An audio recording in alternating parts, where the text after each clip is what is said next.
decided to impose sanctions on 5 U.S. companies due to their involvement in arms sales to the Taiwan region. The Chinese Foreign Ministry described the U.S. arms sales as blatant violations of the One China principle and stipulations of the 3 China-U.S. joint communiques.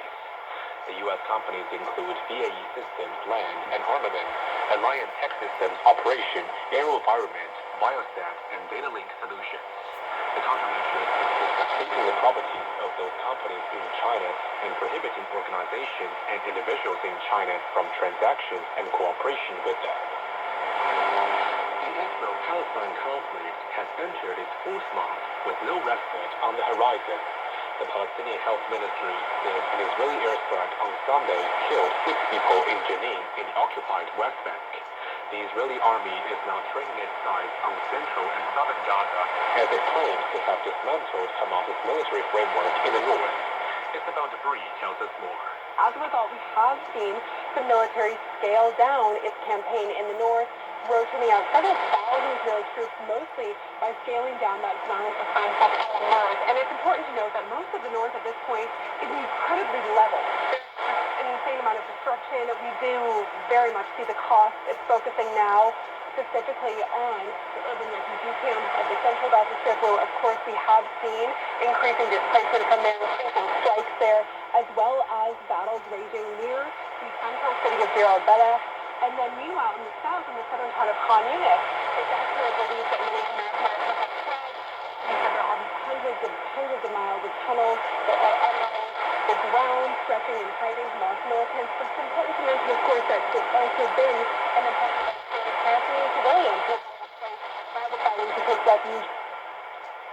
Japan says a magnitude 7.6 earthquake on New Year's Day has killed 120 people.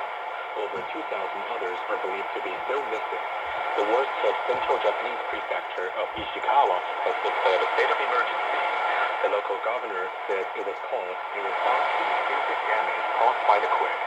Many households are off the grid and without running supply.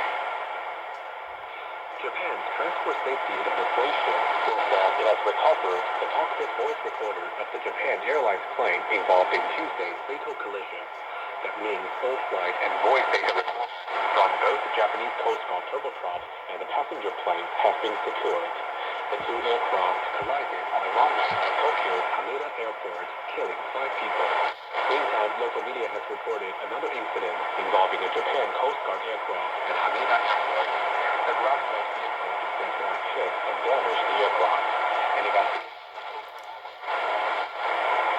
The U.S. Federal Aviation Administration has ordered the temporary grounding of some Boeing 737 MAX 9 aircraft operated by U.S. airlines or in U.S. territory. The order was issued following a serious incident on Saturday when a part of a Boeing 737 MAX 9 fuselage blew out on an Alaska Airlines flight out of Portland. Alaska Airlines has announced that it is temporarily grounding all 65 of its Boeing 737 MAX 9 aircraft for inspection. The Civil Aviation Administration of China says it will work towards a significant increase in direct flights between China and the United States in 2024. The official data shows the number of regular direct passenger flights between the world's top 2 economies have increased to 63 per week. The Civil Aviation Regulator says China will expand air traffic rights arrangements with Belt and Road countries and deepen cooperation with Central Asia, the Middle East, and Africa this year. Chinese ports saw increased cargo and container traffic during the first 11 months of 2023.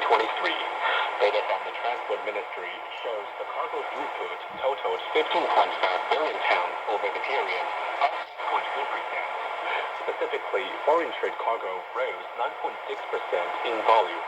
In the same period, Chinese ports handled 280 million standard shipping containers, climbing almost 5% year-on-year. And that's the news. I'm Kim Yu.